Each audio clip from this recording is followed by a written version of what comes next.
মহান সাহিত্য সাহিত্য পৰিষদ দিয়াৰ কাৰণে প্ৰথমে ধন্যবাদ জনাব বিচাৰিছো সেই সময়ৰ যি সময়ত মহান সাহিত্য সাহিত্য পৰিষদ প্ৰদান কৰিছিলে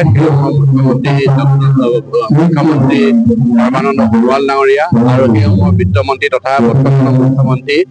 ডক্টৰ হিমন্ত বিশ্ব শৰ্মা ডাঙৰীয়া লগতে চৰকাৰৰ সকলো বিষয়ববীয়াক মই ধন্যবাদ জনাইছো তেখেতসকলে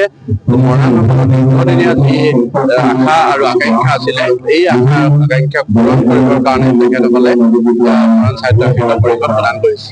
আৰু দ্বিতীয় কথা হ'ল মৰাণ সাহিত্য সাহিত্য পৰিষদখন এখন নতুন সাহিত্য সাহিত্য পৰিষদ এতিয়ালৈকে মৰাণসকলে অনুসূচিত জনজাতি তালিকাভুক্ত হোৱা নাই কিছুমান টেকনিকেল কাৰণবশতঃ গতিকে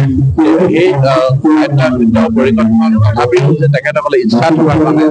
জাতিটোৰ প্ৰতি তেখেতসকলৰ গভীৰ ভালপোৱা থকাৰ কাৰণে এইখিনি তেখেতসকলে প্ৰদান কৰিছে এই কথাটো আমি শলাগ ল'বই লাগিব ধন্যবাদ জনাবই লাগিব আৰু তেখেতসকলে প্ৰথমে প্ৰাৰম্ভিক কাম কাজ কৰিবৰ কাৰণে 1 কোটি টকাকৈ 2 বছৰ দিলে তাৰ পাছত 2 কোটি টকা দিলে আৰু এতিয়া তৃতীয় বছৰ চতুৰ্থ বছৰৰ কাৰণে 2 কোটি টকা আমাৰ পৰা বাজেট কৰিছে কিন্তু যদিও সাহিত্য সাহিত্য পৰিষদখনত কমকৈ দিছে কাৰণ কমকৈ দিয়া এইটোৱে কাৰণ যে তেখেতক এতিয়ালৈকে আমাৰ সাহিত্য সাহিত্য পৰিষদখন এখন এতিয়া সম্পূৰ্ণ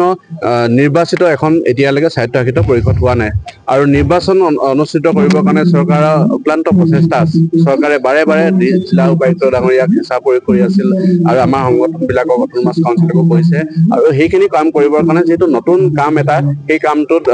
যিহেতু একদম গ্ৰাছ লেভেললৈকে গাঁৱে গাঁৱে এই কথাখিনি ল'ব লগা হয় কাৰণ মৰাণসকল সম্পূৰ্ণ বেলেগ জনগোষ্ঠীৰ পৰা ছেপাৰেটলি বসবাস কৰি থকা নাই কিছুমান গাঁৱত এনেকুৱাও আছে যে মৰাণ আৰু অন্য জনগোষ্ঠীৰ লোকো আছে গতিকে সেইখিনি এটা সমিলমিল এটা মতামত আনিবৰ কাৰণে অলপ সময় লৈছে গতিকে এইখিনি ভাবোঁ খুব কম দিনৰ ভিতৰতে আমাৰ সেইখিনি মতামতখিনি চব হৈ যাব আৰু তাৰ পাছতে আমাৰ গাঁও নিৰ্ধাৰণ আৰু সমষ্টি নিৰ্ধাৰণ হ'ব আৰু তাৰ পাছত যেতিয়া আমাৰ ইলেকশ্যন হ'ব ইলেকশ্যন পাছত মই ভাবোঁ যে চৰকাৰে যি ধৰণকে পুঁজি দিব লাগে সকলোখিনি পুঁজি চৰকাৰে দিব পাৰিব তথাপিও মই চৰকাৰক এটা কথা আহ্বান জনাব বিচাৰিছোঁ যেতিয়ালৈকে সেই ইলেকশ্যনটো হৈ নুঠে তেতিয়ালৈকে যাতে পূৰ্বৰ তুলনাত কিছু হ'লেও যাতে পুঁজি আবণ্টন অলপ বৃদ্ধি কৰে তাৰ কাৰণে মই চৰকাৰক যাতে কোনো কাৰণতে মৰাণ সাহিত্য সাহিত্য পৰিষদৰ গাঁও নিৰ্ধাৰণ বা সমষ্টি নিৰ্ধাৰণৰ ক্ষেত্ৰত যাতে আশংকা প্ৰকাশ কৰিবলগীয়া নাই ভয় খাবলগীয়া একো কথা নাই যিহেতু অসমত এনেকুৱা সাহিত্য সাহিত্য পৰিষদ বহুকেইখন আছে আপোনালোকে সকলোৱে জানে ৰাইজে জানে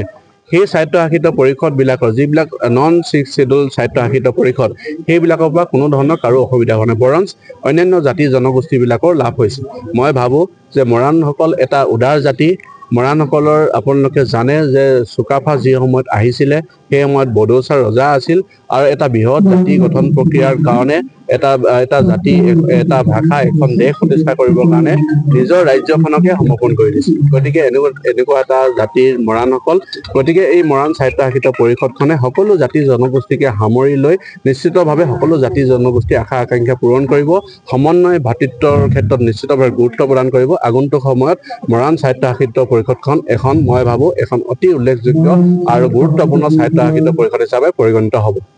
যিকোনো খবৰৰ বাবে যোগাযোগ কৰক 7099017330 লগতে 7099017110 নম্বৰত